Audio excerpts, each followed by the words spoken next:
कि रऊफ लाला हमेशा से कॉमेडियन तो नहीं थे। रऊफ लाला जो हैं वो हमेशा से एक्टिंग करते हुए नहीं आए।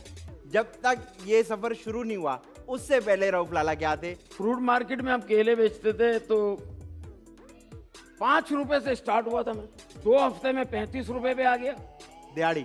दिहाड़ी।